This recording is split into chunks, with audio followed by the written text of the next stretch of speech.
WhatsApp everyone, welcome to notes. So आज के इस वीडियो डेमोन्स्ट्रेशन में हम लोग बेसिकली नेस्ट एप्लीकेशन के through REST endpoints create करेंगे। और ये बेसिकली हमारे कार्ड एंड पॉइंट्स होंगे। और कार्ड का मतलब सिंपल वर्ड्स में बताऊँ तो create, read, update and delete. तो हम बेसिकली कोई भी रिसोर्स, चाहे वो यूज़र हो, चाहे वो बुक हो या कोई भी प्रोडक्ट हो, हम उस रिसोर्स को बेसिकली क्रिएट कर रहे होंगे डेटाबेस के अंदर, मतलब इंसर्ट कर रहे होंगे। फिर हम डेटाबेस से रीड करेंगे, फिर हम उसको अपडेट भी करेंगे और फिर हम उसको डिलीट भी करेंगे। ठीक है, तो ये बेसिकली कर्ड की जो है ना प्रॉपर डेफिनेशन कहलाती है, जिसको हम बेसिकली कैटर कर रहे होंगे थ्रू रेस्ट एंड पॉइंट्स, वो भी नेस्ट जेएस के अंदर। ठीक है, तो चलते हैं अगली स्लाइड्स के ऊपर। अब किसी भी रिसोर्स के बेसिकली 4 डिफरेंट एंड पॉइंट्स होते हैं, जिसमें मैं उसे क्रिएट कर रहा होता हूँ, रीड कर रहा होता हूँ, अपडेट कर रहा होता हूँ, डिलीट कर रहा होता हूँ। ठीक है, क्रिएट के केस में हम बेसिकली एक पोस्ट की रिक्वेस्ट सेंड करते हैं और यूआरएल बेसिकली हमारे पास वही होता है जो बेसिकली मेरे पास रिसोर्स का नाम होता है। ठीक है, अगर यूज़र के केस है तो यूज़र के केस में होगा /यूज़र, और अगर बुक होगा तो बुक के केस में होगा /book। ठीक है, क्रिएट के केस में हम पोस्ट की रिक्वेस्ट सेंड करते हैं, और अगर मैंने डेटा रीड करना होता है तो हम गेट की रिक्वेस्ट सेंड करते हैं। Simple as that. अगर मैंने उसी रिसोर्स को अपडेट करना होता है तो बेसिकली मैं क्या करता हूँ, पैच की रिक्वेस्ट सेंड करता हूँ। अब इसमें आप जो है ना, अक्सर लोग पोस्ट भी इस्तेमाल कर रहे होते हैं और पुट भी इस्तेमाल कर रहे होते हैं, लेकिन मैं इस ट्यूटोरियल के अंदर बेसिकली पैच इस्तेमाल करूँगा। Simple as that. और उसमें हम बेसिकली क्या कर रहे होंगे, डिपेंडिंग ऑन यूज़र आईडी हम उस यूज़र के इन्फॉर्मेशन को अपडेट कर रहे होंगे डेटाबेस के अंदर। ठीक है, इसी तरीके से मेरे पास डिलीट की रिक्वेस्ट होगी, जिसमें हम depending on the user ID, जो भी यूज़र आईडी मैं भेजूँगा, हम उसी यूज़र आईडी से उस यूज़र को गेट करते साथ ही उस यूज़र को डिलीट कर रहे होंगे। Simple as that. ठीक है, तो ये मेरे पास जो है ना वो 4 डिफरेंट एंड पॉइंट्स होंगे जो हम लोग क्रिएट करेंगे नेस्ट जेएस के अंदर। ठीक है, चलते हैं अगली स्लाइड की तरफ।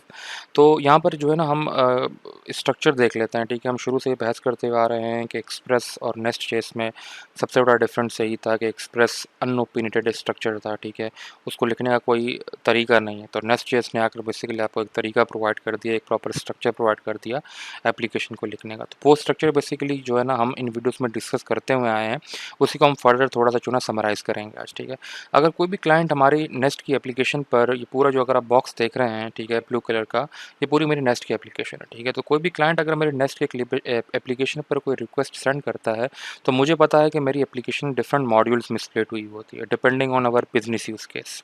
ठीक है, यूज़र का मॉड्यूल भी हो सकता है, बुक का मॉड्यूल भी हो सकता है, और इस तरीके से प्रोडक्ट का मॉड्यूल भी हो सकता है। ठीक है, तो अब हर मॉड्यूल के अंदर स्पेसिफिकली क्या होता है कि हम एक उसका कंट्रोलर डिफाइन करते हैं, फिर उसकी सर्विस डिफाइन करते हैं, फिर इसी तरीके से उसकी रिपॉजिटरी की लेयर डिफाइन करते हैं। ठीक है, कंट्रोलर बेसिकली क्या होता है, वो पहला समझ लें कि एंट्री पॉइंट होता है जहाँ पर रिक्वेस्ट आकर हमारे पास रिसीव होती है। ठीक है, कंट्रोलर से फिर हम बेसिकली क्या करते हैं कि कंट्रोलर से हम कंट्रोल को ट्रांसफ़र करते हैं सर्विस के अंदर। बेसिकली इस सर्विस को हम लोग इंजेक्ट करते हैं कंट्रोलर के अंदर, तो कंट्रोल ट्रांसफ़र हो जाता है सर्विस के पास। ठीक है, इस सर्विस के अंदर बेसिकली हम लोग क्या कर रहे होते हैं, इस सर्विस के अंदर हम लोग बेसिकली इंजेक्ट करते हैं रिपॉजिटरी को। ठीक है, अब इसमें 2 ऑप्शन थे, चाहे तो आप सर्विस के अंदर ही रिपॉजिटरी इंजेक्ट कर दें, ठीक है, सारा काम इसी के अंदर कर दें, या चाहे तो आप अपनी कस्टम रिपॉजिटरी की अलग से क्लास बना लें। ठीक है, दोनों ही मेथड्स अच्छे हैं। मुझे जो है वो सबसे जो अच्छा मेथड लगता है वो ये लगता है कि आप कस्टम रिपॉजिटरी की जो है ना वो अलग से क्लास बना लें। ठीक है, तो हम दोनों मेथड्स को देखेंगे इसमें।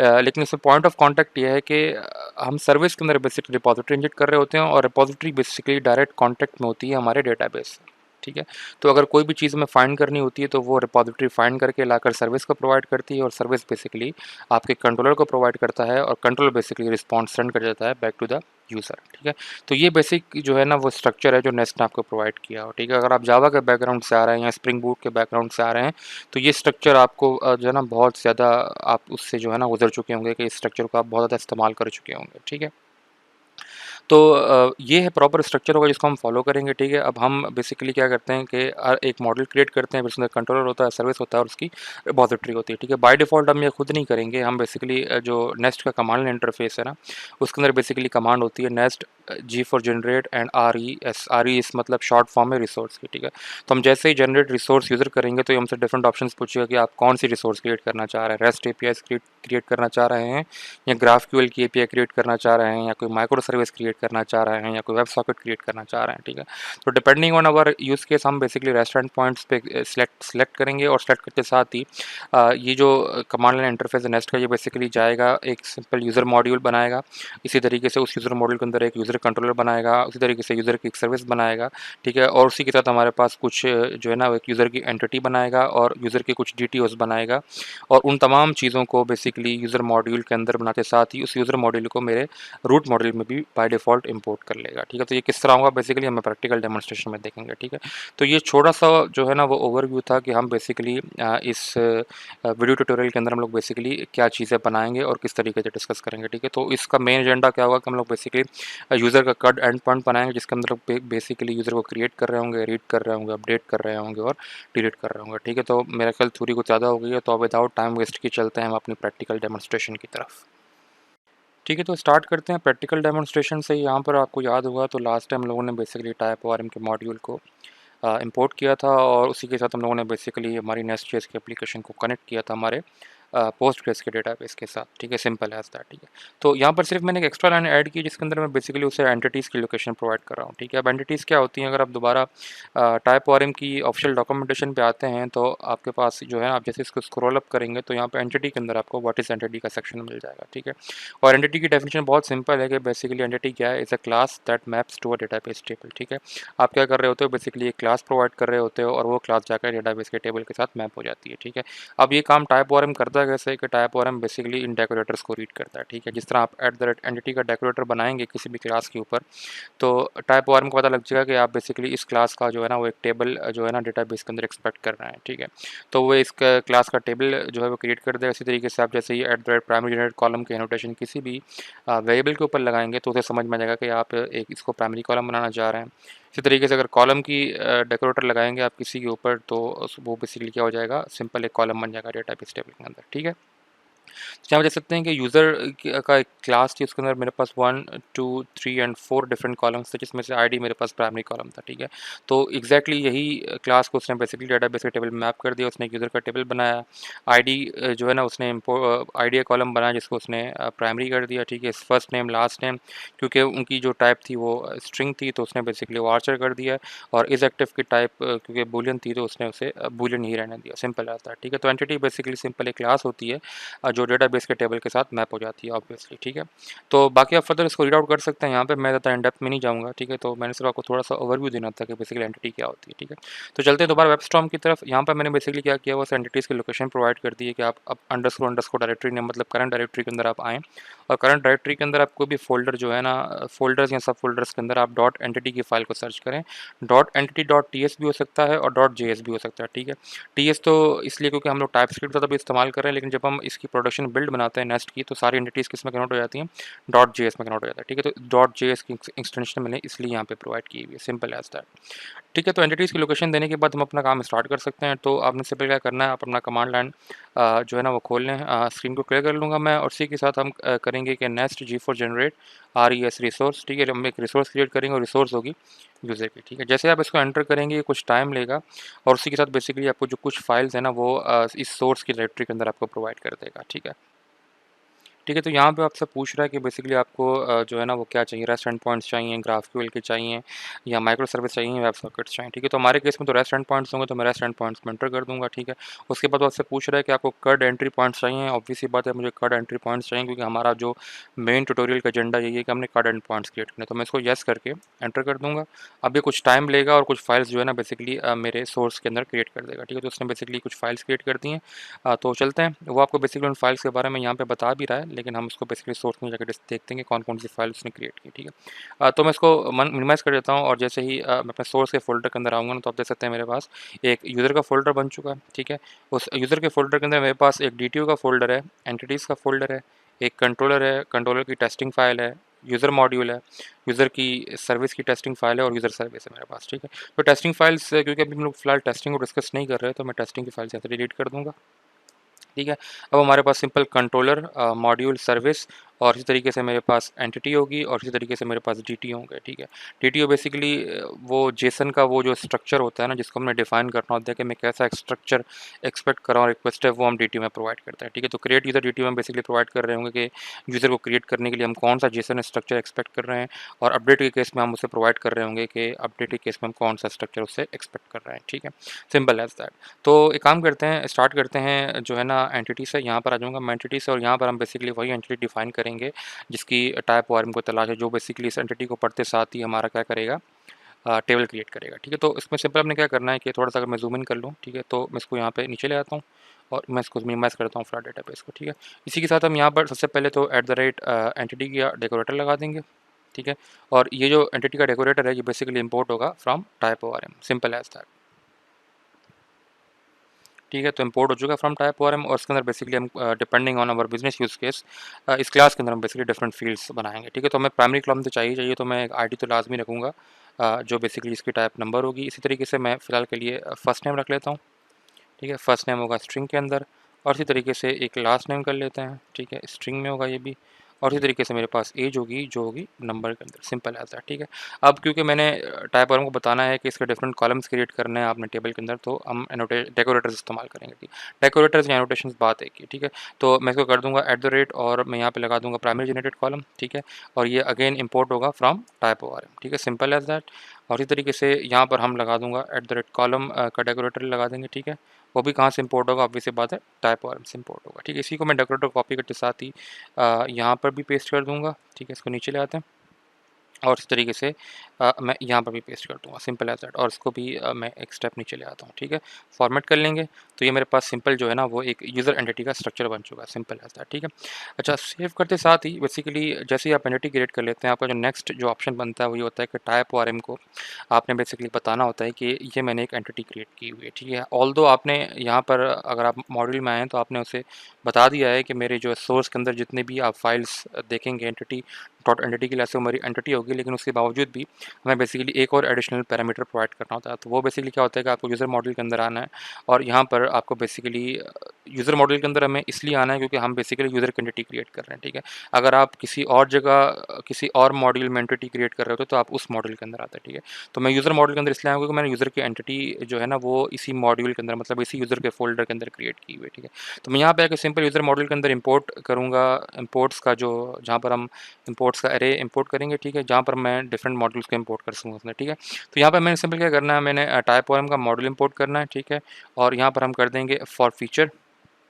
ठीक है, और फॉर फीचर के अंदर बेसिकली जो है ना मैं मल्टीपल एंटिटीज़ का एरे पास कर सकता हूँ। ठीक है, तो मुझे टाइप ORM को बताना है कि मैंने एक यूज़र की एंटिटी यहाँ पे क्रिएट की हुई है, तो मैं यहाँ पे सिंपल क्या कर दूँगा, उस यूज़र की एंटिटी को इंपोर्ट कर लूँगा। ठीक है, जिसका नाम सिंपल क्या था, यूज़र था। तो ये ऑटो इंपोर्ट हो जाएगी फ्रॉम जो है वेबस्टॉर्म। अगर आप दोबारा यहाँ पे आकर देखें तो बेसिकली आपको नज़र भी आ जाएगी कि यहाँ पे इंपोर्ट हो चुकी है। ठीक है, ये रहा बेसिकली स्लैश यूज़र एंटिटी से इंपोर्ट हो चुकी है, सिंपल आता है। ठीक, इसी के साथ मैं इसको सेव कर दूंगा और सेव करते साथ ही बेसिकली हम अपना जो है ना वो इस एप्लीकेशन को रन कर लेते हैं। तो मैं काम करता हूँ सिंपल इसको स्टार्ट कर लेता हूँ। तो हमारे पास जो कमांड थी वो थी npm run start dev। इसको मैं एंटर करूँगा तो मेरी एप्लीकेशन सिंपली अप हो जाएगी। ठीक है, तो यहाँ पर देख सकते हैं कि मेरी जो एप्लीकेशन है वो अप हो चुकी है और मेरे जो राउट्स हैं वो भी प्रॉपर्ली मैप हो चुके हैं।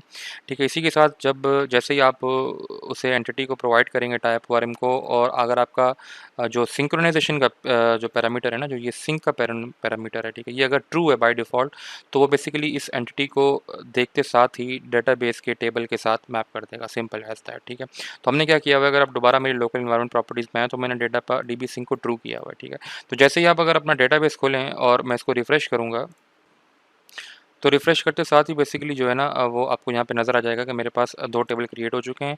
एक तो मेटा डाटा का टेबल है जो ऑलरेडी टाइप ORM बनाता है, और दूसरा यूज़र का टेबल है। और अगर आप यूज़र के इस टेबल को खोलते हैं तो यहाँ पे देख सकते हैं मेरे पास वही पैरामीटर्स जो है ना बन चुके हैं जो मैंने बेसिकली इस एंटिटी क्लास में डिफाइन किए थे। ID, first name, last name, age. और दोबारा अगर आप टेबल पे आते हैं तो ID, first name, last name, age, वही पैरामीटर्स बन चुके हैं, सिंपल एज़ दैट।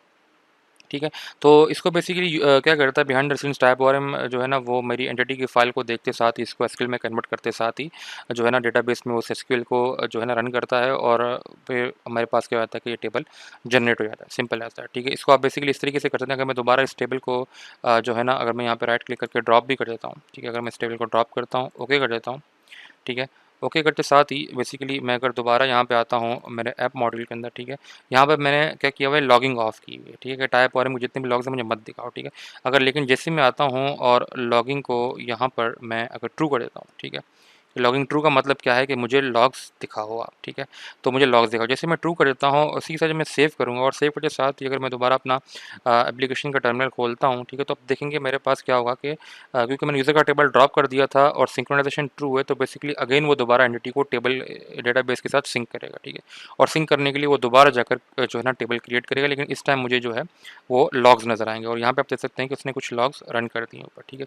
तो अगर आप ऊपर आएंगे तो आप देख सकते हैं कि उसने बेसिकली क्वेरी में कहा है क्रिएट टेबल यूज़र, और उसने बेसिकली आगे सारे वो एसक्यूएल जो है ना वो लिखी हुई जिसके थ्रू वो टेबल को क्रिएट कर रहा है, first name, last name, age और वो सारे जो है ना वो कॉन्स्टेंट्स वगैरह इस तरीके से उसने प्राइमरी की भी क्रिएट कर दी, ठीक है। तो ये एक तरीका होता है बेसिकली टाइप और इनके लॉग्स को देखने का, ठीक है। तो हमारे पास एंटिटी बन चुकी है, हमारा जो नेक्स्ट काम होगा बेसिकली वो होगा कि हम अपने कड एंड पॉइंट्स को लिखना स्टार्ट करें, ठीक है, सिंपल एज दैट। तो बेसिकली बाय डिफ़ॉल्ट जब भी आप टाइप ओआरएम के अंदर कोई भी एंटिटी रजिस्टर करते हैं तो ऑटोमेटिकली टाइप ओआरएम आपको एक रिपॉजिटरी प्रोवाइड कर देता है, ठीक है। आप को रिपॉजिटरी लिखने की ज़रूरत नहीं पड़ती, आपको बाय डिफ़ॉल्ट टाइप ओआरएम जो है ना वो रिपॉजिटरी प्रोवाइड कर देता है, ठीक है। तो मैं सिंपल अपनी सर्विस लेयर के अंदर आया था, आप देख सकते हैं कि ये मेरी सर्विस लेयर है और यहाँ पर मैंने बेसिकली क्रिएट यूज़र डीटीओ बनाया हुआ है और इस तरीके से अपडेट यूज़र डीटीओ है मेरे पास, ठीक है। ये 2 पैरामीटर्स हैं जिसके अंदर मैंने बेसिकली वो स्ट्रक्चर प्रोवाइड करना है जेसन का जो मैं क्लाइंट से एक्सपेक्ट कर रहा हूँ, ठीक है। तो हम एक काम करते हैं, डीटीओ के अंदर चले जाते हैं और क्रिएट यूज़र डीटीओ के अंदर मैं वो स्ट्रक्चर डिफाइन कर लेता हूँ, ठीक है। तो यहाँ पर लेट्स सपोज करें कि मैं यूज़र से एक्सपेक्ट कर रहा हूँ कि वो मुझे फर्स्ट नेम भेजेगा, ठीक है, और वो होगा स्ट्रिंग के अंदर, ऑब्वियस सी बात है, ठीक है। और इसी तरीके से वो मुझे लास्ट नेम भी भेजेगा जो मेरे पास होगा स्ट्रिंग के अंदर, इसी तरीके से वो मुझे एज भी भेजेगा जो होगा किसके अंदर, नंबर के अंदर, ऑब्वियस सी बात है, ठीक है। तो ये 3 पैरामीटर्स जो हैं मैं उससे एक्सपेक्ट कर रहा हूँ, ठीक है, फर्स्ट नेम, लास्ट नेम और एज, ठीक है। और इसी के बेस पे मैं क्या कर रहा हूँगा, हमारे जो यूज़र की इन्फॉर्मेशन है, यूज़र के जो एंटिटी का ऑब्जेक्ट है उसके अंदर ये वैल्यूज़ मैप करवा रहा हूँगा और हमारे डेटाबेस में सेव करवा रहा हूँगा, ठीक है। तो मैंने सिंपल ये इसको बना दी जेसन के स्ट्रक्चर को, मतलब जेसन के स्ट्रक्चर को मैंने क्लास में डिफाइन कर दिया। अब हम चलेंगे सर्विस के अंदर और वैल्यूज़ मैप करवाएंगे, ठीक है। सर्विस के अंदर बेसिकली हमारा जो पहला काम होगा वो होगा कि हम यहाँ पर इंजेक्ट करेंगे, ठीक है, यूज़र की रिपॉजिटरी, सिंपल एज दैट। तो यूज़र की रिपॉजिटरी यहाँ पर इंजेक्ट हो रही है, तो इसके लिए बेसिकली मैं कंस्ट्रक्टर के थ्रू इंजेक्ट कर सकता हूँ, तो मैं कंस्ट्रक्टर बना लेता हूँ और कंस्ट्रक्टर के थ्रू हम सिंपल यहाँ पे क्या कर रहे होंगे कि अगर मैं यहाँ आ जाऊँ तो प्राइवेट और हम कर देंगे रीड ओनली, ठीक है। रीड ओनली के थ्रू हम कर देंगे कि यूज़र रिपॉजिटरी और इसको मैं, इसकी टाइप होगी रिपॉजिटरी, ठीक है। और अगेन ये रिपॉजिटरी कहाँ से इंपोर्ट हो रही, ये इंपोर्ट हो रही फ्रॉम टाइप ओआरएम। तो मैं काम करता हूँ इसको थोड़ा सा यहाँ शॉर्ट कर देता हूँ और डेटाबेस को फिलहाल हम माइनस कर देते हैं, मतलब हाइड करते हैं, ठीक है। तो ये बेसिकली रिपॉजिटरी मेरे पास कहाँ से इंपोर्ट हो रही है, अगर दोबारा आप यहाँ आएँ तो रिपॉजिटरी इंपोर्ट हो रही है टाइप ओआरएम से, सिंपल है दैट। और यहाँ पर आपने बेसिकली रिपॉजिटरी में टाइप बतानी है कि आप किसकी रिपॉजिटरी इंपोर्ट करना चाह रहे हैं। तो मैं बेसिकली यूज़र की रिपॉजिटरी इंपोर्ट करना चाह रहा हूँ और यूज़र की जो एंटिटी मैंने बनाई है उसकी रिपॉजिटरी कट करना चाहता हूँ, तो मैंने यूज़र भी यहाँ पे डिफाइन कर दिया, ठीक। इसी के साथ बेसिकली मैं क्या करूँगा कि जैसे मैंने यूज़र की रिपॉजिटरी डिफाइन कर दी है, मैंने उसी के साथ यहाँ पर एक डेकोरेटर इस्तेमाल करना है। वो डेकोरेटर क्या कर रहा होगा बेसिकली, वो इस यूज़र की रिपॉजिटरी को यहाँ पर इंजेक्ट करने में मुझे हेल्प आउट करेगा। तो डेकोरेटर का नाम है @inject, ठीक है, और इंजेक्ट और रिपॉजिटरी, ठीक है। ये डेकोरेटर मैं इस्तेमाल करूँगा जिसके थ्रू क्या हो रहा होगा बेसिकली, मेरा जो टाइप ओआरएम है वो बेसिकली रिपॉजिटरी को यहाँ पर इंजेक्ट करेगा, ठीक है। तो ये बेसिकली आप देख सकते हैं कि @inject रिपॉजिटरी मेरे पास जो है ना वो आर्गुमेंट एक्सपेक्ट कर रहा है, ठीक है। तो यहाँ पर आपने @inject रिपॉजिटरी में बताना है कि आप कौन सी रिपॉजिटरी, मतलब किस एंटिटी की रिपॉजिटरी इंजेक्ट करवाना चाह रहे हैं। तो मेरे केस में क्या होगा, यूज़र की रिपॉजिटरी होगी, सिंपल एज दैट, ठीक है। तो मैंने बेसिकली जो है ना एक सिंगल लाइन के अंदर बेसिकली यूज़र की रिपॉजिटरी यहाँ पे इंजेक्ट करवा दी है, ठीक है। तो अब बेसिकली मैं इस रिपॉजिटरी की मदद से जो है ना वो यूज़र को सेव भी करवा सकता हूँ, अपडेट भी करवा सकता हूँ, डिलीट भी करवा सकता हूँ और यूज़र को हम फाइंड भी कर सकते हैं, ठीक है। तो मैं क्रिएट यूज़र क्रिएटिव के अंदर आता हूँ, लेट्स सपोज करें मैं यहाँ पर एक सिंपल एक यूज़र का ऑब्जेक्ट क्रिएट करूँगा, इसका टाइप होगा यूज़र और मैं इसको कर दूँगा इक्वल टू न्यू यूज़र, ठीक है, सिंपल एज दैट। और अब बेसिकली इस यूज़र के अंदर हम जो है ना वैल्यूज़ मैप करवाएंगे, जो वो वैल्यूज़ मैप करवाएंगे जो इस क्रिएट यूज़र डिटेटिव के अंदर आ रही होंगी, ठीक है। तो मैं सिंपल यहाँ पे क्या कर दूँगा, user dot first name equals to create user DTO dot first name, ठीक है। और इसी तरीके से मैं कर दूँगा user dot last name equals to create user DTO dot last name, ठीक है। और इसी के साथ हम कर रहे होंगे user dot age equals to create user DTO, sorry, create user DTO dot age, simple as that, ठीक है। तो अब मैंने क्या किया, बेसिकली जो जेसन का स्ट्रक्चर मैं एक्सपेक्ट कर रहा था वो मैंने मैप करवा दिया मेरे यूज़र के ऑब्जेक्ट के अंदर, ठीक है। तो इसके बाद सिंपल मैं क्या करवा सकता हूँ, यहाँ पर यूज़र को सेव करवा सकता हूँ with the help of this repository. तो मैं कर सकता हूँ this dot user repository dot save, और सेव में बेसिकली क्योंकि मुझसे वो एंटिटी एक्सपेक्ट कर रहा है यूज़र की, तो मैं यही यूज़र का ऑब्जेक्ट पास कर दूंगा, जो बेसिकली क्या है मेरे पास यूज़र की एंटिटी है, ठीक है।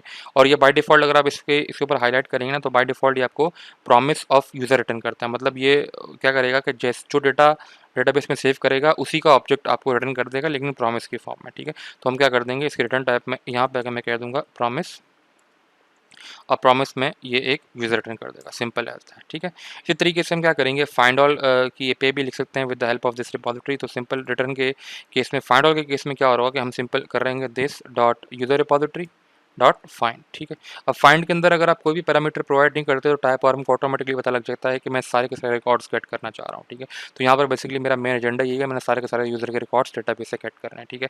और ये जो फाइंड की एपीआई बेसिकली ये मुझे क्या करेगा, ये मुझे रिटर्न करेगा लिस्ट ऑफ यूजर्स एंटिटी, ठीक है। तो बेसिकली क्या होगा, it will return a promise, promise return करेगा मुझे, जिसके अंदर यूज़र का कंप्लीट एरे आ रहा होगा, सिंपल एज दैट, ठीक है। मल्टीपल यूजर्स का एरे आ रहा होगा, ठीक है। तो ये हो जाएगा बेसिकली फाइंड ऑल की एपीआई मेरे पास। इसी तरीके से हम फाइंड ऑन कर सकते हैं with the help of this ID, ठीक है। तो उसके लिए भी मेरे पास जो है ना रिपोजिटरी का एक मेथड बना हुआ है, तो वो कर दूँ this dot user repository dot find one, और फाइंड वन के साथ ही बेसिकली जो है ना मेरे पास वो एक्सपेक्ट कर रहा है कि किसकी बेस पे फाइंड करना है, तो आईडी बेसिकली आप डायरेक्ट यहाँ पे पास कर सकते हैं, ठीक है। तो फाइंड वन का मतलब क्या है कि मैं इस आईडी के बेस पे जो है ना वो उस एक यूज़र को उठा के लाओ जिसकी आईडी बेसिकली इस आईडी के बराबर है, जो मैं इसके अंदर पास करूँगा, सिंपल एज दैट, ठीक है। इसी तरीके से हम इसको अपडेट करवा सकते हैं। अपडेट का केस बिल्कुल सिंपल होगा, ठीक है। अपडेट के केस में क्या होगा कि हम सिंपल पूरे का पूरा यही एग्जैक्ट काम कर रहे होंगे, लेकिन सिर्फ एक चीज़ हमारे पास डिफरेंट होगी। अगर मैं दोबारा ला के इस पूरे कोड को पेस्ट कर देता हूँ, ठीक है, हम पूरा वही काम कर रहे होंगे, सिर्फ हमने क्या करना होगा कि इस क्रिएट यूज़र डीटीओ को हमने अपडेट यूज़र डीटीओ में चेंज कर देना है। तो ये हो जाएगा update user DTO, update user DTO, update user DTO, ठीक है। अब अपडेट यूज़र डीटीओ में हम कितने पैरामीटर्स एक्सपेक्ट कर रहे हैं, first name, last name, age, और एक चीज़ हमने प्रोवाइड करनी है कि यूज़र डॉट आई, ठीक है, इज़ इक्वल्स टू ये वाली आईडी, जो आईडी आ रही है मेरे पास यहाँ पे आ रही है, ठीक है, सिंपल एज दैट।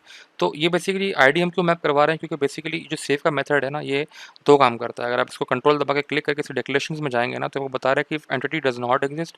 अगर एंटिटी एग्जिस्ट नहीं कर रही है तो ये इंसर्ट करता है, वरना क्या करता है, अपडेट करता है। तो ऑब्वियस ही बात है, जब हम उसके साथ आईडी मैप करवा देंगे तो वो उस आईडी के बेस पे चेक कर रहा होगा कि यार ये आईडी की के साथ जो है कोई डेटा पहले पड़ा हुआ है कि नहीं पड़ा हुआ। अगर तो पड़ा हुआ है तो उसको वो अपडेट कर देगा, अगर नहीं पड़ा हुआ तो इंसर्ट कर देगा, ठीक है। तो मैंने क्या किया, बेसिकली उसको आईडी प्रोवाइड कर दी कि यार इस आईडी की बेस पे अपना डेटा अपडेट करना है, तो वो सेव का मेथड उसको ऑटोमेटिकली अपडेट कर देगा, सिंपल एज दैट, ठीक है। इसी तरीके से हम रिमूव कर सकते हैं। रिमूव का केस बहुत सिंपल होगा, हम यहाँ पे सिंपल आएंगे और यहाँ पे कर देंगे कि दिस और dot user repository dot delete, और डिलीट में बेसिकली मैं वो आईडी प्रोवाइड कर दूंगा जो मैं रिकॉर्ड डिलीट करना चाह रहा हूँ, ठीक है।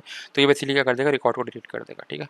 तो मेरी बेसिकली क्या हुआ, अगर आप देख सकते हैं तो मेरी सर्विस की लेयर तकरीबन कंप्लीट हो चुकी है, ठीक है। इसके अंदर मैंने सारे जो है ना वो लॉजिक लिख चुका हूँ कि मैंने कैसे डेटा को सेव करवाना है, अपडेट करवाना है, डिलीट करवाना है और गेट करवाना है, ठीक है, सिंपल एज दैट। अब अगर मैं दोबारा आता हूँ अपने कंट्रोलर के अंदर, तो बाय डिफॉल्ट क्या होता है कि बाय डिफॉल्ट आपके तमाम सर्विस की लेयर आपकी देख सकते हैं कि प्रॉपरली मैप हुई हुई है, ठीक है। दिस डॉट सर्विस भी आपकी जो है ना वो ये देख सकते हैं क्रिएट के साथ मैप हुई, और क्रिएट के अंदर अगर आप जाएंगे तो यूज़र को क्रिएट करने की सारी इन्फॉर्मेशन हमने ऑलरेडी प्रोवाइड कर दी है, ठीक है। तो ये नेस्ट का जो CLI है ना, उसका सबसे बड़ा फ़ायदा ये होता है कि बेसिकली आपको उस कोड का जो है ना रिटर्न स्ट्रक्चर आपको ऑलरेडी जो बॉयलर प्लेट कोड होता है वो आपको ऑलरेडी प्रोवाइड कर देता है। आपने सिंपल जाकर अपनी सर्विस लेयर के अंदर जाकर अपनी बिजनेस लॉजिक लिखनी होती है और आपका काम तकरीबन हो जाता है, सिंपल ऐसा है, ठीक है।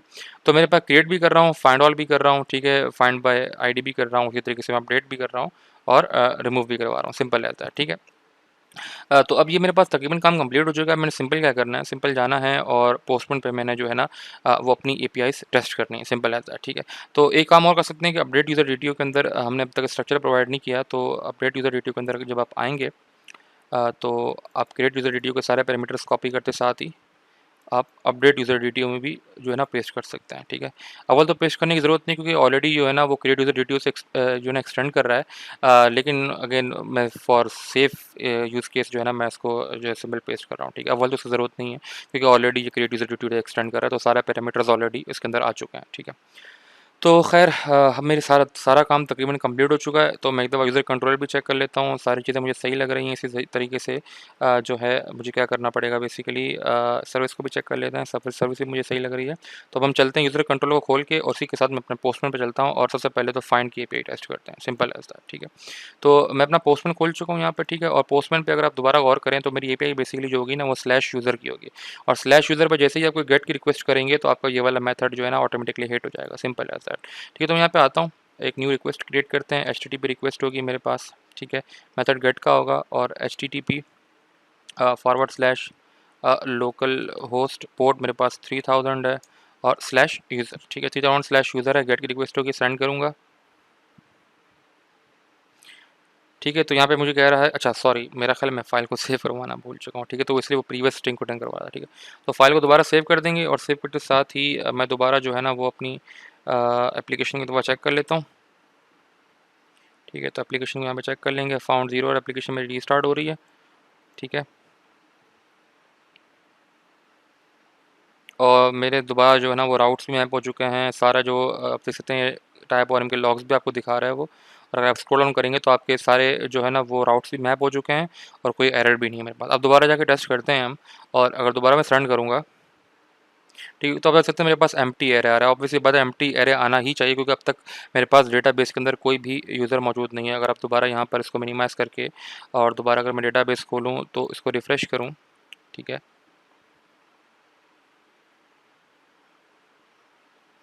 तो यहाँ पे आप देख सकते हैं कि यूज़र्स के टेबल के अंदर मेरे पास कोई डाटा मौजूद नहीं है, ठीक है।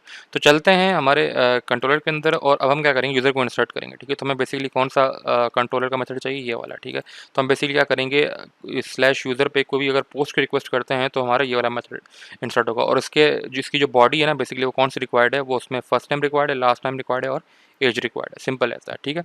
तो हम चलते हैं पोस्टमैन की तरफ, एक और नई रिक्वेस्ट ऐड कर लेते हैं। इसी URL को मैं कॉपी कर लूँगा और यहाँ पर लाकर मैं पेस्ट कर दूंगा और ये रिक्वेस्ट हो जाएगी मेरे पास पोस्ट की। इस तरीके से मैं जेसन की बॉडी प्रोवाइड कर दूंगा, ठीक है। तो रॉ और ये हो जाएगा जेसन, और इसी के साथ मैं यहाँ पर प्रोवाइड कर दूंगा फर्स्ट नेम, ठीक है।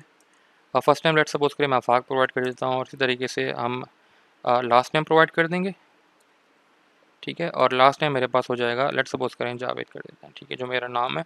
इसी के साथ हम एज एंटर कर देते हैं और एज लेट सपोज करें मेरी है 27 कर लेते हैं, ठीक है। तो ये मेरे पास जो है ना वो जेसन का स्ट्रक्चर हो चुका है, ठीक है। तो अब जैसे ही मैं इसको सेंड करूँगा,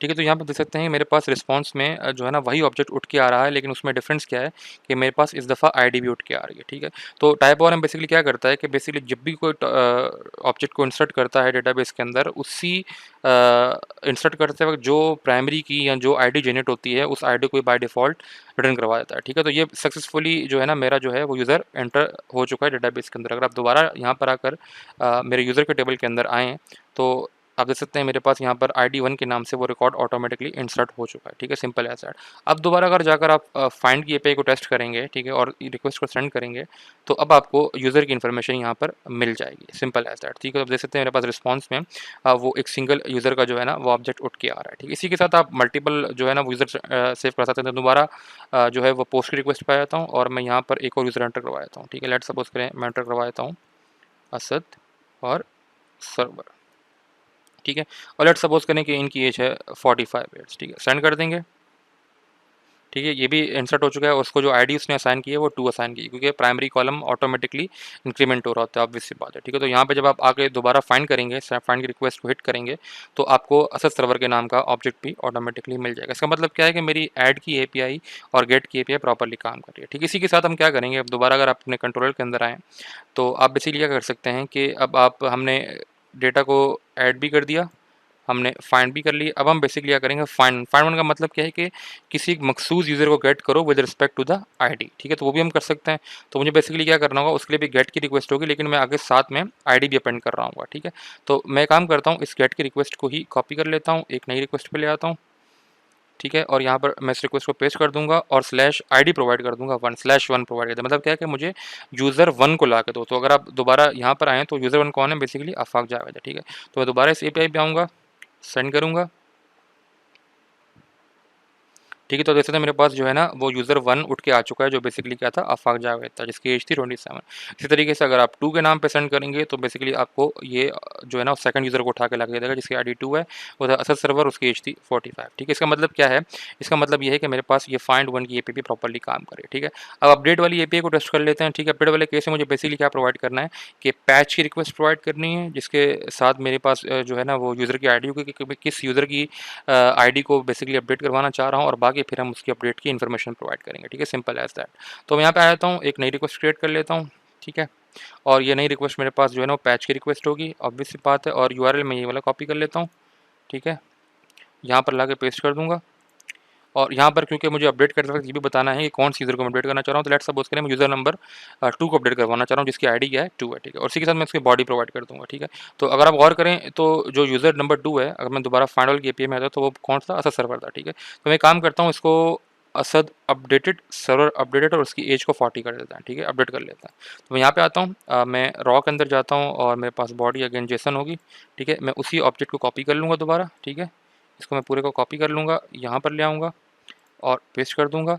और यहाँ पर मुझे आईडी नहीं चाहिए, सिंपल एज दैट, ठीक है। यहाँ पे फर्स्ट नेम को असद के बजाय मैं कर दूंगा असद अपडेटेड, ठीक है, और सर्वर अपडेटेड। और लेट्स सपोज करें मैं एज कर देता हूँ 40, सिंपल एज दैट। और उसको थोड़ा फॉर्मेट भी कर लेते हैं, ठीक है। तो अब ये डेटा है जो मैं अपडेट करवाना चाह रहा हूँ, ठीक है। और किसको, यूज़र नंबर 2, और ठीक है 2 में जाके बेसिकली इन्फॉर्मेशन अपडेट कर देगा, सेंड करूँगा,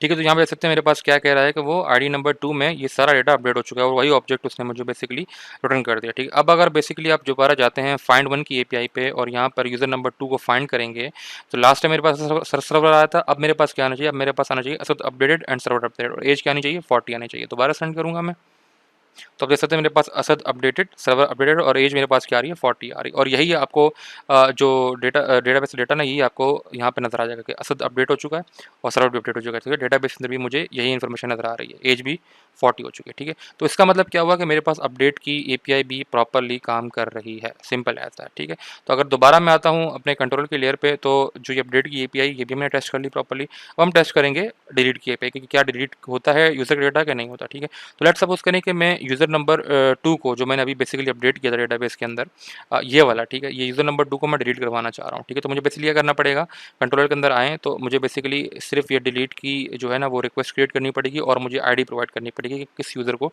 डिलीट करवाना चाह रहा हूँ। तो मैं बेसिकली यूज़र नंबर 2 को डिलीट करवा के देख लेता हूँ, ठीक है। तो मैं एक नई रिक्वेस्ट क्रिएट कर लेता हूँ, ठीक है। इसी के साथ हम जो बेसिकली ये अपडेट वाली रिक्वेस्ट है इसी को कॉपी कर लेते हैं, यहाँ पर पेस्ट कर देते हैं, क्योंकि बेसिकली स्लैश यूज़र स्लैश 2 को मैं डिलीट करवाना चाह रहा हूँ, तो रिक्वेस्ट टाइप मेरे पास क्या हो जाएगी, डिलीट हो जाएगी। डिलीट किसको करवाना चाह रहा हूँ, यूज़र नंबर 2 को, मतलब जिसकी आईडी 2 है, सेंड करूँगा, ठीक है। तो आप देख सकते हैं बेसिकली यहाँ पे रिस्पॉन्स मेरे पास क्या आ रहा है कि अफेक्टेड वन। अफेक्टेड वन का मतलब क्या है कि आपकी कोई डेटाबेस की एक सिंगल रो अफेक्ट हुई है, मतलब चेंज हुई है, ठीक है। तो यहाँ पे अगर दोबारा आप आएँ डेटाबेस के अंदर, यूज़र के अंदर भी अगर आप आएँ और देख सकते हैं कि जैसे मैंने रिफ्रेश किया तो मेरे पास जो यूज़र नंबर 2 था Asad updated and server updated, वो डिलीट हो चुका है, ठीक है। उसी तरीके से अगर दोबारा आप फाइंड ऑल की एपीआई हिट करेंगे तो ये तो लास्ट टाइम बेसिकली आपके पास ये इन्फॉर्मेशन आ रही थी, जैसे मैं सेंड करूँगा इसको, तो यहाँ से आपको जो आईडी नंबर 2 है वो गायब हो जाएगी, ठीक है, क्योंकि वो डेटाबेस से डिलीट हो चुकी है, ठीक है। तो इसका मतलब क्या है कि जो मेरे जो एंड पॉइंट्स हैं ना वो प्रॉपरली और सही तरीके से यहाँ पर काम कर रहे हैं, सिंपल एज दैट, ठीक है। तो ये एक छोटा सा जो है ना वो इंट्रोडक्शन था कि हम कैसे एज क्विकली एज पॉसिबल हम एंड पॉइंट्स क्रिएट कर सकते हैं विद द हेल्प ऑफ नेस्ट.js, ठीक है, और type.orm। आप देख सकते हैं कितना क्लीन कोड है और कितना स्ट्रक्चर्ड वे में लिखा गया है, ठीक है। ऑब्वियसली बात है, आप सर्विस लेयर पे अगर आप आएँ तो आप बेसिकली डेटा को मैप करवाने के लॉजिक भी अलग कर सकते हैं, और चाहें तो आप अपनी कस्टम रिपॉजिटरी भी बना सकते हैं, ठीक है। कस्टम रिपॉजिटरी बनाने का जो है ना वो तरीका आपको डॉक्यूमेंटेशन में मिल जाएगा। अगर मैं दोबारा गूगल में जाऊँ और मैं यहाँ पर नेस्ट.js के डॉक सर्च करता हूँ, तो अगर आप डॉक्यूमेंटेशन के अंदर जाएंगे तो यहाँ पर आपको बेसिकली टेक्निक्स के सेक्शन में, आप डेटाबेस के सेक्शन में जैसे ही आएंगे तो यहाँ पर आपको बेसिकली अगर आप राइट साइड पे आएँ तो आपको यहाँ पर एक कस्टम रिपॉजिटरी का सेक्शन मिलेगा, जो बेसिकली ये रहा कस्टम रिपॉजिटरी का सेक्शन, ठीक है। अगर मैं थोड़ा सा इसको स्क्रॉल डाउन भी करता हूँ तो ये कस्टम रिपॉजिटरी का सेक्शन, यहाँ पर आएंगे तो बेसिकली वो आपको ये बता भी रहा है कि अगर आप कोई कस्टम रिपॉजिटरी क्रिएट करना चाह रहे हैं तो आप कैसे क्रिएट कर सकते हैं। उसके लिए बेसिकली आपको क्या करना होगा, एक्सटेंड करना होगा उसी रिपॉजिटरी को, ठीक है। और आपको प्रोवाइड करना पड़ेगा बेसिकली किस रिपॉजिटरी को आप जो है ना किस एंटिटी की रिपॉजिटरी को आप एक्सटेंड करना चाह रहे हैं, और आपको बेसिकली ये डेकोरेटर प्रोवाइड करना पड़ेगा, ठीक है। फिर उसके थ्रू आप क्या कर सकते हैं, जैसे ही आप कस्टम अपनी रिपॉजिटरी क्रिएट कर लेंगे तो उसको बेसिकली आप जो है ना सिंपल type.orm, हमने लास्ट टाइम एंटिटी को यहाँ मेंशन की थी, तो आपको बेसिकली यहाँ पर क्या मेंशन करना पड़ेगा, उस रिपॉजिटरी का नाम मेंशन करना पड़ेगा, सिंपल ऐसा, ठीक है। तो एक ट्राई करके देख भी लेते हैं। तो मैं इसको सिंपल एक काम करता हूँ, इस पूरी लाइन को कॉपी कर लेता हूँ यहाँ पे, ठीक है। और कॉपी करते साथ ही मैं यहाँ आ जाता हूँ और मैं एंटिटीज़ को भी बंद कर देता हूँ, डी2 को भी बंद कर देता हूँ, ठीक है। और यहाँ पर मैं एक नया फोल्डर क्रिएट कर लेता हूँ, ठीक है, न्यू डायरेक्टरी, और उसको मैं नाम देता हूँ रेपो, सिंपल एज दैट, ठीक है। यहाँ पर मेरी रिपॉजिटरी होगी, ठीक है। इसको मैं न्यू करके फाइल भी क्रिएट कर लेता हूँ कि मेरे पास user dot repository dot T S, ये फाइल क्रिएट कर लेते हैं, ठीक है। और इसी के साथ यहाँ पर मैं वो कोड पेस्ट कर दूंगा, ठीक है। अब ये बाय डिफ़ॉल्ट जो एंटिटी रिपॉजिटरी का डेकोरेटर है, अब ये ऑब्वियस सी बात है, ये टाइप ऑरएम से आ रहा होगा, ठीक है। तो मैं उसको कंट्रोल स्पेस दबाकर टाइप ऑरएम से इंपोर्ट कर लेता हूँ, ठीक है। तो ये मैंने इंपोर्ट कर लिया, सिंपल एज दैट। और इसी के साथ बेसिकली ये रिपॉजिटरी भी मेरा ख्याल टाइप ऑरएम से ही इंपोर्ट होगी, तो ये भी बेसिकली टाइप ऑरएम से इंपोर्ट कर लेते हैं, ठीक है। तो एंटिटी रिपॉजिटरी एंड रिपॉजिटरी दोनों टाइप ऑरएम से इंपोर्ट होंगी, और मेरे पास जो रिपॉजिटरी होगी बेसिकली वो किसकी होगी, यूज़र की होगी। तो हम यूज़र को भी इंपोर्ट कर लेते हैं, सिंपल एज दैट। और इसी तरीके से हम यूज़र को भी इंपोर्ट कर लेते हैं, सिंपल एज दैट, ठीक है। और उसके साथ ही बेसिकली यहाँ पर अगर आप बेसिकली क्या कर सकते हैं, अपने कस्टम मेथड्स लिख सकते हैं, ठीक है। इसके थ्रू आप सारा जो है ना वो कस्टम काम कर सकते हैं, या कस्टम कोई क्वेरी कर सकते हैं, ठीक है। लेट्स सपोज करें कि मैं यूज़र को जो है ना वो फाइंड करना चाह रहा हूँ किसी डिफरेंट पैरामीटर के बेस पे, जिसकी एज लेट सपोज करें 40 हो, ठीक है। तो एक दफ़ा अगर मैं डेटाबेस को दोबारा चेक करूँ, ठीक है, तो यूज़र के अंदर मेरे पास सिंपल एक यूज़र पड़ा जिसकी एज 27 है, ठीक है। तो मैं एक काम करता हूँ, कंडीशन लगा देता हूँ कि जिसकी एज 27 हो वो जो है ना वो डेटा आउट किया जाए, ठीक है। तो यहाँ पर आप उसकी बेस पे भी एक मेथड लिख सकते हैं कि लेट सपोज करें, मैं आपको मेथड लिख के भी दिखा देता हूँ, ठीक है। तो मैं यहाँ पे आता हूँ, अब मैं करता हूँ गेट यूज़र, ठीक है, गेट यूज़र बाय एज, ठीक है। और एज में यहाँ पर मैं एज पास करूँगा एज अ नंबर, ठीक है। और यहाँ पर वो मुझे रिटर्न करके देगा एक promise of user, simple as that, ठीक है। और अब यहाँ पर मैं क्या करूँगा कि रिटर्न करूँगा, return this dot user, sorry this और दिस, क्योंकि बेसिकली ये एक्सटेंड और रिपोजिटरी से तो मुझे सारे मेथड्स मिल जाएंगे। मैं करूँगा दिस डॉट फाइंड वन, और फाइंड वन के अंदर हम कुछ जो है ना वो पैरामीटर्स पास कर देंगे, जिसमें होगा वेयर में कॉलन देके मैं कर दूंगा एज इक्वल्स टू ये वाली एज, सिंपल एज दैट। और इसी को हम क्या कर देंगे, थोड़ा फॉर्मेट कर देंगे, ठीक है। तो मैंने बेसिकली कंडीशन लगा दी कि फाइनल का मतलब है कि एक सिंगल एंटिटी को उठा के लिखो, सिंगल रिकॉर्ड को देखो जिस, और उस रिकॉर्ड को उठा के लाओ जिसके अंदर एज बराबर हो इस एज के जो मैं इसके अंदर पास करूँगा, ठीक है, सिंपल एज दैट। अब बेसिकली क्या कर सकता हूँ मैं इस ऑथर, सॉरी ऑथर की रिपॉजिटरी नहीं होगी, इसका नाम चेंज कर देते हैं, ये होगी यूज़र की रिपॉजिटरी, ठीक है। सॉरी फॉर दैट गाइस, वो नाम पहले चेंज करना था लेकिन अभी नज़र पड़ी मेरी उस पर, ठीक है। तो ये बेसिकली हो जाएगी यूज़र की रिपॉजिटरी। अब मैंने क्या करना है बेसिकली, अब दोबारा आपको याद हो तो यूज़र मॉडल के अंदर मैंने यहाँ पर टाइप ऑरएम डॉट फॉर फीचर और यहाँ पर मैंने एंटिटी प्रोवाइड की थी, ठीक है। तो अब बेसिकली क्या करना है मुझे, अगर दोबारा डॉक्यूमेंटेशन पे आए तो अब मुझे क्या करना पड़ेगा, फॉर फीचर, और मुझे बेसिकली उस रिपॉजिटरी का नाम प्रोवाइड करना पड़ेगा, सिंपल एज दैट। तो यहाँ पे हो जाएगी यूज़र रिपॉजिटरी, ठीक है। जैसे आप इसको यूज़र रिपॉजिटरी कर देंगे, ठीक है, सेव कर देंगे, और इसी के साथ बेसिकली आपको नेक्स्ट स्टेप में क्या परफॉर्म करना है आपको दिखा भी रहा है कि अब आपको बेसिकली जो डेकोरेटर हमने इस्तेमाल किया था ना उसकी ज़रूरत नहीं है। आप क्या कर सकते हैं, आप डायरेक्टली रिपॉजिटरी को डायरेक्टली आप इंजेक्ट कर सकते हैं, ठीक है, सर्विस के अंदर। तो मैं सिंपल यहाँ पे आ जाता हूँ यूज़र सर्विस के अंदर। अब मुझे इस डेकोरेटर की ज़रूरत नहीं है, ठीक है। तो मैं इस डेकोरेटर को हटा देता हूँ, ठीक है। और सिंपल क्या कर देता हूँ, मैं यहाँ पर इस रिपॉजिटरी की भी ज़रूरत नहीं है, ठीक है।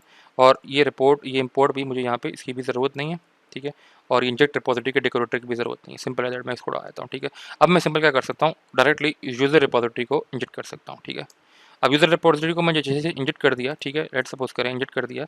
अब बेसिकली कर सकता हूँ मैं, अब आपको इसका सबसे बड़ा फ़ायदा होगा कि आप इस यूज़र रिपॉजिटरी के बेस पे अपना जो कस्टम मेथड आपने लिखा है, जो कस्टम क्वेरी लिखी है, यहाँ पे कस्टम एक मेथड बनाया है, उसको भी इस्तेमाल कर सकते हैं, ठीक है। अब जाहिर सी बात है ये लॉजिक आप डायरेक्टली जो है ना वो सर्विस के अंदर भी लिख सकते थे, ठीक है। लेकिन इसका जो प्रॉपर स्ट्रक्चर जो नेस्ट ने प्रोवाइड किया है ना वो ये किया हुआ है कि आप रिपॉजिटरी के लेयर हमेशा अलग बनाते हो, ठीक है, ताकि आपकी जो ईजीनेस है जो आप कर रहे होते हो वो अलग ही रहे, सिंपल एज दैट, ठीक है। मैं काम करता हूँ यहाँ पर भी एक सर्विस का मेथड बना लेता हूँ कि लेट्स सपोज करें कि फाइंड यूज़र बाय एज, ठीक है। और यहाँ पर हम एज प्रोवाइड करेंगे नंबर के अंदर, और मैं लेट्स सपोज करें यहाँ से रिटर्न करवाता हूँ कि रिटर्न, ठीक है, रिटर्न। अब हम सिंपल क्या करेंगे, this dot user repository dot, और अब आपके पास मेथड आ रहा होगा जो अपने बनाया हुआ है, गेट यूज़र बाय एज, और यहाँ पर मैं एज प्रोवाइड कर दूंगा, ठीक है। तो अब मैंने सर्विस का जो है ना वो एक मेथड, कस्टम मेथड डिफाइन किया है जिसमें मैं यूज़र को गेट कर रहा हूँ बाय एज, ठीक है। और तो इसका एक दूसरा तरीका क्या है कि आपने सर्विस तो बना ली लेकिन आपने इसका कंट्रोलर नहीं लिखा, तो आप जाकर कंट्रोलर भी एक कस्टम लिख सकते हैं। तो मैं लेट सपोज करें कि एक और कंट्रोलर लिख देता हूँ, यहाँ पे इसको मैं कॉपी कर लूँगा गेट वाले को, यहीं पे पेस्ट कर दूँगा। इसका नाम मैं कर दूँगा फाइंड यूज़र बाय एज, और इसके अंदर लेट सपोज करें मैं कर देता हूँ स्लैश एज के स्लैश एज, और फिर स्लैश करके कॉलन एज का पैरामीटर आ रहा होगा, ठीक है। तो मैं यहाँ पे क्या कर दूँगा @पैरम, ठीक है। और पैरम में मेरे पास अगेन क्या आ रही होगी, प्रॉपर्टी आ रही होगी जो होगी एज की प्रॉपर्टी, और यहाँ पे मैं कर दूँगा एज, और ये हो जाएगी नंबर, सिंपल एज दैट, ठीक है। तो यहाँ पर मैं सिंपल क्या कर दूँगा, दिस डॉट सर्विस के बजाय मैं सर्विस का कौन सा मेथड कॉल करूँगा कि फाइंड यूज़र बाय एज, और यहाँ पर हम उस एज के प्रोवाइडर को प्रोवाइड कर देंगे, ठीक है, सिंपल एज दैट, एज को। और इसका अच्छा तरीका ये है कि आप उसको नंबर में कन्वर्ट करके प्रोवाइड करें, ठीक है। तो नंबर और एज, सिंपल एज दैट। ठीक है। तो मैंने क्या कर दिया बेसिकली जो ये एक यूआरएल बना दिया स्लैश एज और कॉलन एज का बेसिकली रिक्वेस्ट पैरामीटर हम जो एक्सपेक्ट कर रहे हैं और वही मैंने basically find user by age में प्रोवाइड कर दिया। और अगर आप फाइंड यूज़र एज बजाएंगे तो हमने बेसिकली इसके अंदर अपनी कस्टम रिपॉजिटरी का जो मेथड है ना वो इस्तेमाल किया हुआ है, सिंपल एज दैट। ठीक है, तो मैं इसको सेव कर दूंगा और सेव करते साथ ही हम देख लेते हैं कि मेरे पास एरर तो नहीं है। ठीक है, तो देख सकते हैं मेरी एप्लीकेशन दोबारा रीस्टार्ट हो रही है। ठीक है, तो एप्लीकेशन रीस्टार्ट हो चुकी है। ठीक है, और मेरे पास कोई एरर भी नहीं है। तो मैं चलता हूँ पोस्टमैन की तरफ, एक और नया यूआरएल क्रिएट कर लेते हैं और मैं गेट की रिक्वेस्ट को ही कॉपी कर लेता हूँ। ठीक है, यहाँ पर ले आऊँगा और यहाँ पे पेस्ट कर दूँगा और यूआरएल है मेरे पास स्लैश यूज़र स्लैश एज और एज में लेट सपोज करें मैं 27 को ही सर्च करना चाह रहा हूँ क्योंकि 27 ही मेरे पास डेटाबेस में पड़ा हुआ है। तो मैं इसको सेंड करूँगा। ठीक है, तो आप देख सकते हैं मेरे पास वो यूज़र उठ के आ रहा है जिसकी एज क्या है 27। ठीक है, अगर आप यहाँ पे 27 के अलावा और भी कोई नंबर है 21 देंगे तो आपके पास जो है ना वो कोई रिस्पांस नहीं है क्योंकि आपके पास एम्प्टी एक रिस्पांस आएगा क्योंकि 21 की एज के साथ कोई यूज़र एग्जिस्ट नहीं कर रहा। ठीक है, लेकिन लेट सपोज करें जैसे ही मैं डेटाबेस में जाता हूँ, ठीक है, मैं दोबारा अगर अपना डेटाबेस खोलता हूँ और यूज़र के टेबल को खोलता हूँ और मैं एक नया रिकॉर्ड इंसर्ट करता हूँ। ठीक है, और नए रिकॉर्ड में लेट सपोज करें मैं नाम दे देता हूँ असद।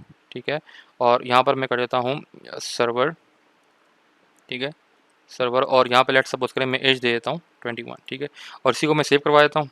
ठीक है, तो आप देख सकते हैं कि ID3 इसको असाइन हो चुकी है। ठीक है, और सब सर्वर नाम है, उसकी एज है 21। ठीक है, तो अब अगर आप 21 के लिहाज से जो है सर्च करेंगे, जैसे ही मैं सेंड करूँगा तो आपको 21 की एज के लिहाज से वो यूज़र असेस सर्वर आपको मिल जाएगा। ठीक है, अब ये यूज़र बेसिकली मैं पोस्ट के थ्रू भी जो है ना वो ऐड कर सकता था, लेकिन मैंने इसको सिंपल रखा, डायरेक्ट जाके ऐड कर दिया ताकि मेरा जो टाइम है वो शॉर्ट हो सके। ठीक है, तो आप देख सकते हैं मेरे पास कस्टम मेथड्स भी जो है ना वो प्रॉपर्ली काम कर रहे हैं। ठीक है, तो यहाँ पर आप देख सकते हैं कि अलग रिपॉजिटरी बनाने का फ़ायदा आपके पास ये है कि आप कस्टम जो है ना लॉजिक या कस्टम क्वेरीज आप इस तरीके से बना सकते हैं जो आपकी सर्विस लेयर से आपको थोड़ा सेपरेट कर देंगे। मतलब आप काम जो है ना वो आप रिपॉजिटरी का अलग लेके चले जाएंगे। ठीक है, और उसका फ़ायदा ये हो रहा होगा कि आपकी सर्विस की लॉजिक और आपकी रिपॉजिटरी की लॉजिक अलग अलग मेंटेन हो रही होगी। ठीक है, जो कि एक ज़्यादा क्लीन और साफ़ सुथरा तरीका है। ठीक है, तो मेरा ख्याल वीडियो काफ़ी लंबी हो गई है, लेकिन इसमें जो है ना हम लोगों ने काफ़ी इन डेप्थ नॉलेज और थ्योरी को कवर किया है, जिसके अंदर हम लोगों ने बेसिक कर्ड एंड पॉइंट्स को बनाना सीखा कि हम नेस्ट की मदद से कैसे कर्ड एंड पॉइंट्स बना सकते हैं। ठीक है, with the help of type ORM। ठीक है, और कैसे हमने रिपॉजिटरी मेथड को भी देखा कि रिपॉजिटरी को डायरेक्ट इंजेक्ट करने में